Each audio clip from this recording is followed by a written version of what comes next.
Hello, un coucou rapide à Diane Bassogo, maître chocolatière camerounaise qui fait notre fierté, qui transforme notre cacao, qui le valorise en un produit haut de gamme avec des déclinaisons genre cacao au poivre de Penja, cacao au moringa, ainsi de suite.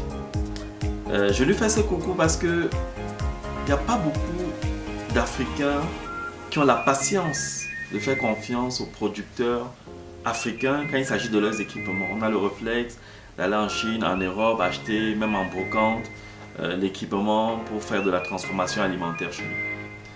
Elle a eu la patience, avec les échecs qui vont avec, d'insister sur ce qu'elle veut et d'amener des Camerounais à lui concevoir des machines pour sa chaîne de valeur. Toutes ces machines, que ce soit le broyeur de fèves, la presse de beurre, la conche, la tempéreuse. Toutes les machines qu'il lui faut pour faire du chocolat de qualité. Elle a eu récemment la visite d'autres maîtres chocolatiers internationaux, dont le champion du monde, qui ont apprécié la qualité de ses produits, qui étaient émerveillés de savoir que toute sa chaîne de production était made in Cameroun. Donc, c'est une illustration de ce que, en fait, nous avons toute la capacité de révolutionner, de porter nos chaînes de valeur dans un domaine qui est époustouflant d'opportunités. L'agroalimentaire, c'est juste la folie, tout ce qu'on peut faire, en restant complètement camerounais de bout en bout. Que ce soit sur la matière première qu'on a dans les champs, qui pourrissent d'ailleurs parce qu'on n'arrive pas à valoriser, que ce soit au niveau des machines, qu'on pouvait penser être le maillon le plus compliqué dont les Camerounais peuvent faire des machines. Et maintenant l'expertise pour transformer selon des règles de l'art. Il y en a donc des dames comme Diane Bassogo qui dans son domaine vraiment excellent.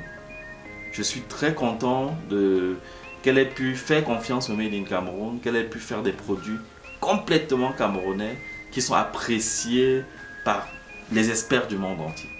Je suis heureux que beaucoup de Camerounais commencent à s'investir dans ce domaine de fabrication des outils de production, notamment dans le domaine agroalimentaire.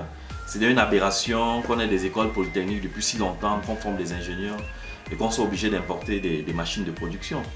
Vous savez très bien que l'une des causes des échecs dans l'agroalimentaire, c'est parfois ces machines qu'on importe et qui tombent en panne du jour au lendemain, ou même qu'on n'arrive tout simplement pas à bien l'utiliser. C'est toujours bien quand le fabricant est à côté. Ça permet vraiment d'avoir quelque chose d'adapté et d'avoir une bonne prise en main, un coût d'acquisition finalement bas, parce que la machine dure longtemps, parce que le service après-vente est de proximité. Mais de grâce, le domaine alimentaire est délicat, il y a toute une législation, il y a un ensemble de normes. Ne fabriquons pas du n'importe quoi non plus. Ce qui compte, ce n'est pas juste le côté mécanique. Broyer du sable, c'est pas comme broyer de la tomate. Ce qui est alimentaire impose des normes au niveau des surfaces de contact, au niveau de la capacité de nettoyer, de faire quelque chose d'acceptable alimentairement, au niveau même des matières premières. Vous ne pouvez pas utiliser n'importe quel tuyau, n'importe quel moteur, n'importe quel matériau. Vous allez voir dans les matériaux qu'il y a des matériaux alimentaires parce qu'ils ont la porosité qui permet qu'on nettoie vraiment, qu'on stérilise pour une utilisation saine. Donnons-nous la peine, aujourd'hui avec Internet, c'est pas une affaire universitaire, tout le monde peut, s'il s'intéresse à la chose, chercher les GMP, les HACCP, toutes les normes qui encadrent la transformation alimentaire. C'est important que nous fassions du Made in Cameroun en se situant dans des standards internationaux. Sinon, bon courage et on a un écosystème qui bouge et de belles promesses pour l'avenir. Il reste juste que l'environnement fasse confiance aux Camerounais. Merci.